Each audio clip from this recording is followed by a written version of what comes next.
Hi students, myself Deepa Koppar. I want to explain today Biprism Experiment. So let us see Biprism Experiment. To measure the wavelength of monochromatic light, an optical bench is used. So see, this is the optical bench. We have to use the optical bench is having a 1.5 centimeter. See here, in the optical bench, 4 adjustable stands carrying the slit S and biprism B, lens L, the micrometer eyepiece that is E, are mounted on the optical bench as shown in the figure.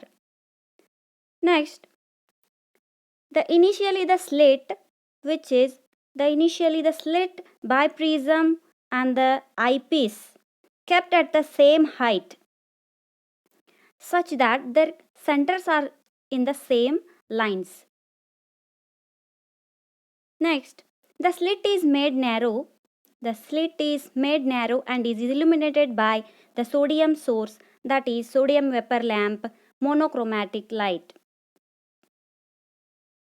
The biprism is now rotated slowly about the horizontal axis so that its refracting edge becomes parallel to the slit. This biprism must be rotated horizontally so that its refracting edge becomes parallel to this slit.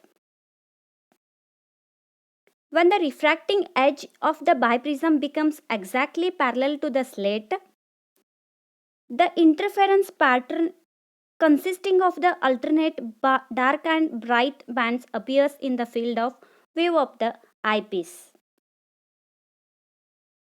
Now we can measure the wavelength of the light using this equation, that is x is given by x is equal to lambda into capital D divided by small d, or we can write it as wavelength of the monochromatic light lambda is equal to capital X into capital D divided by small d.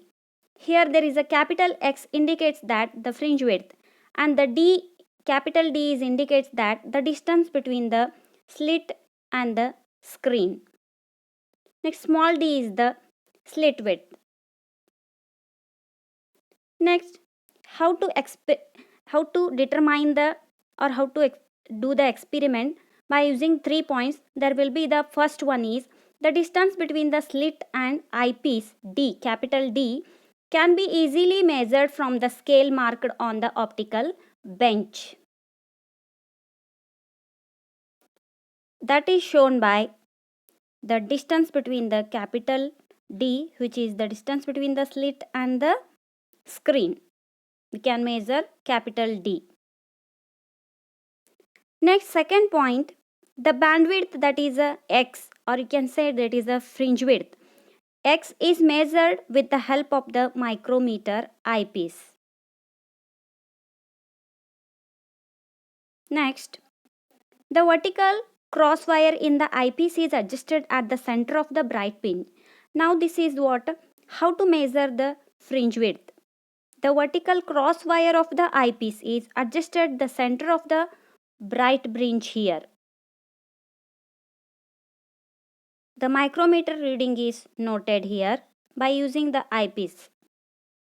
Now eyepiece is moved horizontally until the crosswire has moved over a known number, that is n.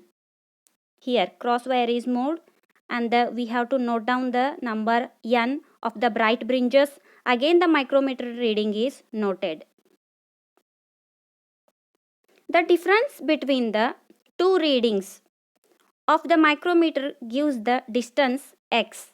We have to measure the two readings of the fringes and we have to measure that distance, that is x, through which the eyepiece is moved. Next, then the average distance between the two adjacent bright fringes is given by x is equal to distance x divided by number of fringes, x divided by n, will get the fringe width. Next, that is the third point, the distance small d between two coherent sources cannot be measured directly because the sources are virtual. Here whatever we have to get the S1 and S2 sources, those are virtual, so we cannot measure the directly small d. the measurement of the small d is, hence we have to use the conjugate foci method for the determination of small d. That is what, see here, in this method object and image distance get interchanged. Object and image distance get interchanged in two adjustments as shown in the figure. See here, the convex lens, the L lens, the convex lens which is introduced between the biprism and eyepiece. Next, without disturbing the slit and biprism. Without disturbing the slit and biprism, the eyepiece is moved back. The eyepiece is moved back so that its distance from the slit becomes greater than the 4 times of the focal length of the lens. Lens is moved towards the slit. This lens we have to move towards the slit, and its position L1 is so adjusted that two magnifying images, that is A1 and B1 of S1 and S2, are formed in the focal plane of the eyepiece. The distance D1, that is what distance D1 between A1 and B1 is measured by the micrometer. So by using D1 we have to calculate here, that is then referring to this figure we can write it as size of the image divided by size of the object, which is equal to distance of the image divided by distance of the object. That is given by size of the image is what? D1, this one, D1 divided by small d. Next, which is equal to distance of the image V divided by distance of the object U. And equation is given by D1 by D is equal to V by U. Next, the lens now moved towards the eyepiece.